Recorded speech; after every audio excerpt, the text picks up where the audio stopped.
ಕರ್ನಾಟಕ ತುಳು ಸಾಹಿತ್ಯ ಅಕಾಡೆಮಿಯ ನೂತನ ಅಧ್ಯಕ್ಷರ ಮತ್ತು ಸದಸ್ಯರ ಪದಗ್ರಹಣ ಕಾರ್ಯಕ್ರಮವು ಮಂಗಳೂರಿನ ತುಳು ಭವನದ ಸಿರಿ ಚಾವಡಿ ವೇದಿಕೆಯಲ್ಲಿ ನಡೆಯಿತು.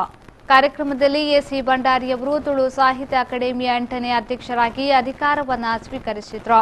ಇದೇ ಸಂದರ್ಭದಲ್ಲಿ ಮಾತನಾಡಿದ ಮೇಯರ್ ಕವಿತಾ ಸನಿಲ್, ನೂತನ ಅಧ್ಯಕ್ಷರಾಗಿ ಆಯ್ಕೆಯಾದ ಎಸಿ ಭಂಡಾರಿ ಅವರಿಗೆ ಶುಭಾಶಯವನ್ನು ತಿಳಿಸಿ ತುಳು ಸಾಹಿತ್ಯವನ್ನು ನಾವು ಉಳಿಸಿ ಬೆಳೆಸಬೇಕು.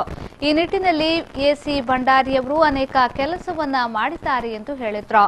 ಎಸಿ ಭಂಡಾರಿ ಬಂಡ ನಮಗೆ ಮಾತ್ರ ಮಸ್ತ್ ಗೌರವ ದಾಯಬಂಡ ಇನಿ ಉವೆ ಒಂಜಿ ಒಂಜಿ ರಾಜಕೀಯ ಪಕ್ಷಗಳು ಇತ್ತುಗಳನ್ನು ದಾಟಲ ಅಜಾತ ಶತ್ರು ಬಂಡ ನಮ್ಮ ಎಸಿ ಭಂಡಾರಿ ಮಾತಿರಲ್ಲ ಒಟ್ಟು ಸೇರಾವುದು ಏಪಲ ನಗುಮುಗಟ್ಟು ಏರಡಲ ಕೋಪಡಿದ್ದ ಉಪ್ಪುನಂಚಿನ ಎಸಿ ಭಂಡಾರಿಯದು ಇನಿ ನ್ಯಾಯವಾದ ತಿಕ್ಕೊಡಂಚಿನ ಅಧ್ಯಕ್ಷ ಸ್ಥಾನ ಇನಿ ದಿಗದಳು ಅಂಚ ದಿಪುನಗ ಈ ಸಂದರ್ಭಡು ಅರಿಯಾನ ಮೊದಲು ಮಿಂಚಿನ ಸೋಲ್ಮೆನ ಸಂಡವೆ ಅವು ಮಾತ್ರ.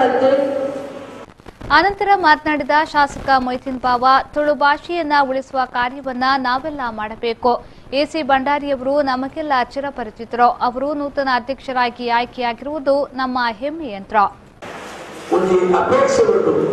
ಆ 8ನೇ ಪಂಚಾಯತ್ ಸೇರ್ಪಾಡಿನ ಮೇನ್ ಅಪೇಕ್ಷೆ ದೇವರನ್ನ ಅನುಗ್ರಹದ ಎಸಿ ಭಂಡಾರಿಯನ್ನ ನೇತೃತ್ವದ ಆವರಣಪಟ್ಟಿನ ಪ್ರಾರ್ಥನೆ ನಮ್ಮ ಈ ಒಂದು ಸಾಮೂಹಿಕ ಸಭೆಟ್ ಈ ಆರು ಅಧಿಕಾರದ ತೊನ್ನಗ ಬಹುಶಃ ಲೆಕ್ಕಾತ್ರ ಆರು ಖಂಡಿತವಾದ ಡೆಲ್ಲಿ ಹೋಗಿ ಕೇಂದ್ರದ ಮೂಲಕ ನಮನ ಮಾತನಾಡಬಹುದು.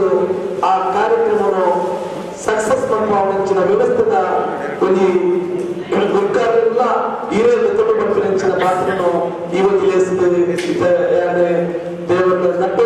ಇದೇ ವೇಳೆ ಎಸಿ ಭಂಡಾರಿಯವರನ್ನ ನೆರೆದಿದ್ದ ಅತಿಥಿಗಳು ಸನ್ಮಾನಿಸಿದ್ರು. ಮಾಜಿ mayor Shashidhar Hegde, DM Kulal, BA Vivek Rai ಮತ್ತಿತರರು ಉಪಸ್ಥಿತರಿದ್ದರು.